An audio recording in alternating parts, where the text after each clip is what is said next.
Straight Talk with Katie and Lindsey. Hi, my name is Katie Hutchinson, and I'm a licensed marriage and family therapist, and I'm also a certified mediator. And happy Monday, everybody. And I also want to say a shout out to my beautiful, wonderful friend, Dawn. I'm just letting you know that I'm thinking of you and I love you during this time. I'm Lindsey Kearns. I'm the mama behind MalibuMamaLoves.com, and I'm also a conscious certified trauma-informed life coach. So we hope you guys had a great Father's Day this weekend, celebrating all of your dads. I know it was a little bit of a tough one for you and me. My dad was 5,000 miles away, and your dad is gone. As you guys know, Katie lost her father very suddenly this year. So we just kind of want to check in with you and, how was it? Did you do okay? I cried a lot, but I cry every day anyhow. The thing I did to try to help myself is I tried to make plans, plan ahead, and just not cry all day in bed. So I had activities. Keep yourself busy. Yeah, that's always a good thing. And I made it through. It's hard. It's horrible. But if you're out there missing your dads like we are, we hear you. Mm-hmm. You're not alone. Yeah. Yeah. Shout out and love to all the dads. And also, it's my daughter's birthday today. Happy birthday, Abby. Yeah. We want to talk about parental alienation today because in itself, it's not really a crime. But evidence of alienation can be used to modify custody or visitation in court in order, in favor of the alienated parent. And if you're co-parenting with a narcissist, chances are you're dealing with parental alienation on some level. Mm-hmm. Yeah. So parental alienation occurs when a child refuses to spend time or have a relationship with a parent because of the words or actions or affect of the other parent. Mm-hmm. And this is the major problem. And to me, I do see this as severe child abuse. It hasn't been classified as that yet, but it will be, mark my words. It's really the manipulation, the brainwashing that makes it so abusive and awful. It's very similar to the episode we did on the narcissist triangulation, where the narcissist will speak to a friend or a coworker or somebody else and try to turn them against you. So it's two people against one. Yeah. And in this situation, it's the child with the two parents. So it's a triangle. It's a triangle. So basically, if you look at this triangle, let's put the child here up at the top. One of the parents creates a coalition on this side with the child. So these two are organized against this parent. Yep. And so that's what's happening. Did I explain that correctly? Yeah. Yeah. Okay. Parental alienation is something that 13.4% of parents have had to go through. And in my opinion, it is so much more widespread. It's just people aren't talking about it. And it's just, it's horrifying. It's a horrifying Well, I think it's an embarrassing, shameful thing to talk about. Mm-hmm. It's hard. You feel terrible having all these things said about you. Mm-hmm. But the thing is, I know you said it's a low number, but it's actually really high. Over 3.9 million children in the U.S. alone are moderately to severely alienated from a parent. Okay. And of those 13.4% that you mentioned, 48% of those parents are being severely alienated. So, and just want to let you know, moderately alienated is where maybe you just see them every other weekend or, they're frustrated with you, but you still see them periodically. Whereas severely alienated is where they don't see you at all. They won't speak to you. They won't do that. That's what happened to me. And I'll give you examples. What this really looks like is, okay, so I'm going to give you the 3 different types of parental alienation. The first one is naive. And this is where you're just insulting the other parent, like that person's a jerk or whatever. They're a loser, lazy, whatever. I can tell you, I'm going to be completely authentic. I have done this. I've done this without the intention of trying to be cruel and stop a relationship with the other parent. I just did it without not knowing what I was doing, just by being, not knowing. So the next one is active alienation. This is where the parental alienator is actively trying to force the child to not like the other parent. Does that make sense to you? Yeah. So an example of this would be where with my older child, he was 14 and I wanted to go. We already had a situation, which I'll explain later, but I sent a text message to my child, which had been blocked. So it turns out he didn't get it. and my ex-husband saying, I'm going to pick my child up at high school today in front of the tennis courts. I will be picking up the child. At this point, we had joint custody. So I didn't need to say anything, but I did. And I found text messages from his father saying, if your mother shows up, your mom's going to show up. If your mother shows up, run or hide from her. If she's going to show up in front of the tennis courts, run or hide. Mm-hmm. That's very disturbing. Obsessive alienation is just this constant goal.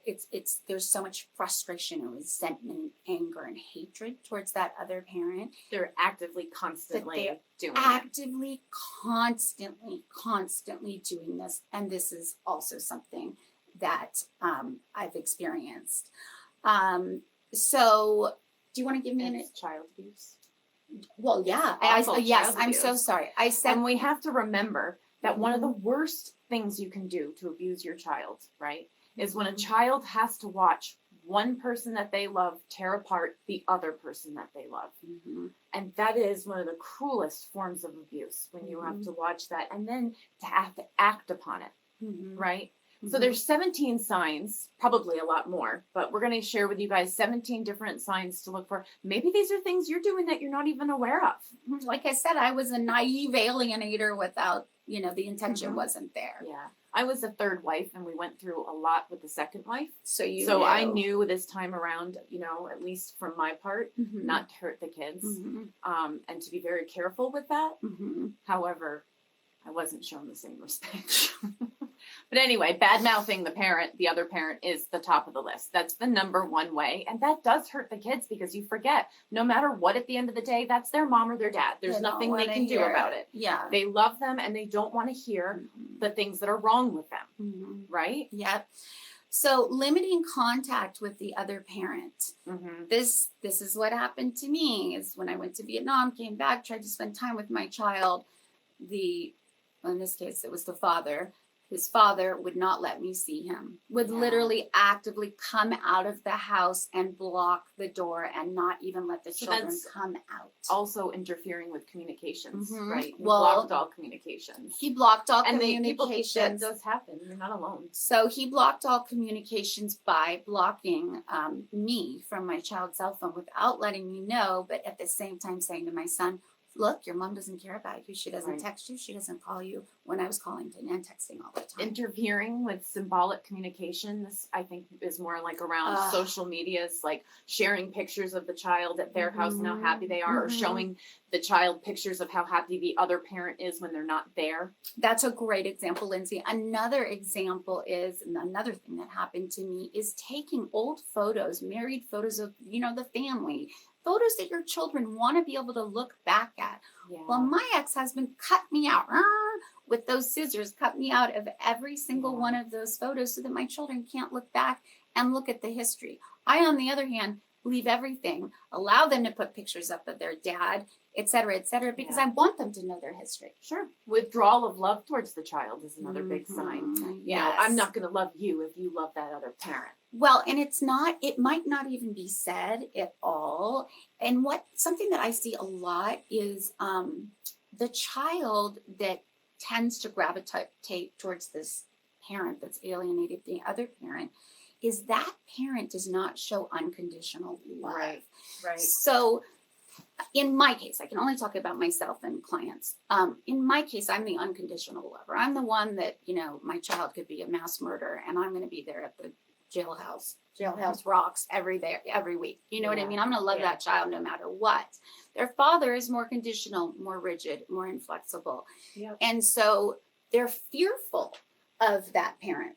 They can become, I would say almost always, they're fearful of that parent in every situation that I've seen. It's human nature. They want that conditional love to be unconditional. Exactly. So they'll do whatever they can to grab that. Right. And a lot of times these parents will force the child to choose between parents and tell the child, another sign, telling the child that the other parent doesn't love them. Exactly. Creating the impression that the targeted parent is dangerous. Yes, this happens. This happened to you. This happens all the Uh-huh. time. I'm a Mommy danger. is out there. She's gonna, She's a whatever. bad, Dad's abusive, crazy person. Forcing the child to reject the targeted parent, Mm-hmm. right? You can even subliminally do that to the child. You can. One thing that's important. Yeah. Oh, yeah. That happened to me. Another thing is confiding in the child things that are inappropriate. Like, right. Mommy has a new boyfriend, and maybe she spends the night at that boyfriend's house when you guys aren't around. Yeah. Mommy takes bad karate person. and she's really dangerous. Yeah. That happened to me. Asking the child to keep secrets from the targeted parent. Mm-hmm. Asking the child to spy. Did you already say that? Yeah. Okay. Referring to the targeted parent by their first name or bad names, you know. Or asking them to refer to the step parent as mom or dad to diminish their real mom or dad. Yeah, that makes the real parent feel terrible. So withholding medical, academic, and other important information from the targeted parent, keeping this targeted parent's name off of medical, academic, and other relevant documents, and so the person just feels isolated. Even in extreme situations, they'll change the child's name and create this like extreme dependency for the child on the codependent. Definitely on that, but is that can you do that? You get custody, yeah. Well, mine does have full custody. Or even if parental alienation does not stop when you turn 18. Oh no, I'm experiencing that right now. So people can, long-term manipulation and brainwashing. They're trying to get them to change their name when they're 20 something. Yes. And in the state of California, this is something that's really important that a lot of people don't know.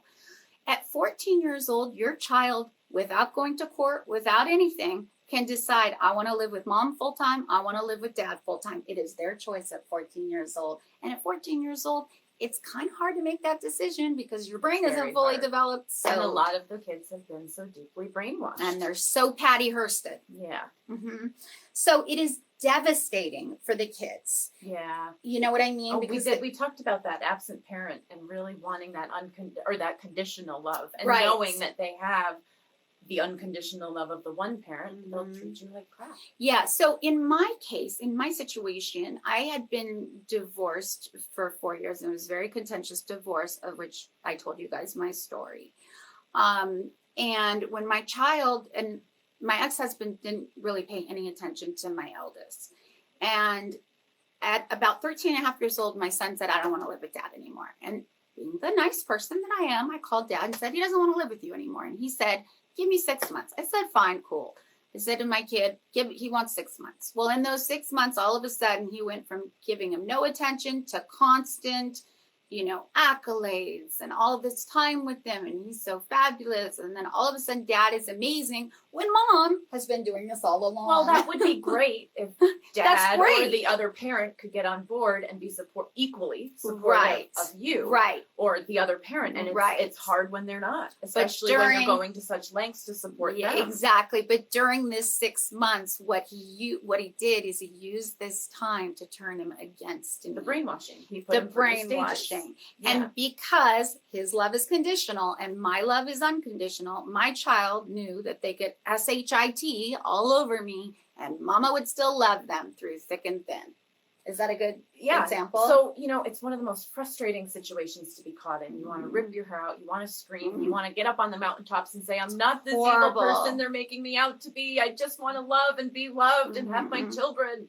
What can we do, Katie? Beyond not bad-mouthing the other parent and taking that high road, what can we do? It's so, so important to get therapy right away. It's called reunification therapy, and you do not want to wait. I told you about my story about Vietnam. I waited 3 weeks. I listened to people in those 3 weeks. He had brainwashed him to the point where he was terrified to even be with me, like I was, a complete sociopath. So right away, you want to get in there. The only issue is if the kid's 14 and saying, no, I don't want to see mom. I think therapy is really important for any divorce. Well, of course. Just to give that child a space to express themselves and find their feelings without having the two entities, which even the most amicable of parents, the kid still needs that space. I agree. I totally agree. Yeah. Yeah. Another line of defense is to really document everything and bring this to court. It's hard to do, but the courts do recognize parental alienation, and in extreme cases, they will modify. It depends on who you get as your mediator. Well, and how old the child is, right? Yeah, and I brought lots and lots of evidence, and it still didn't work.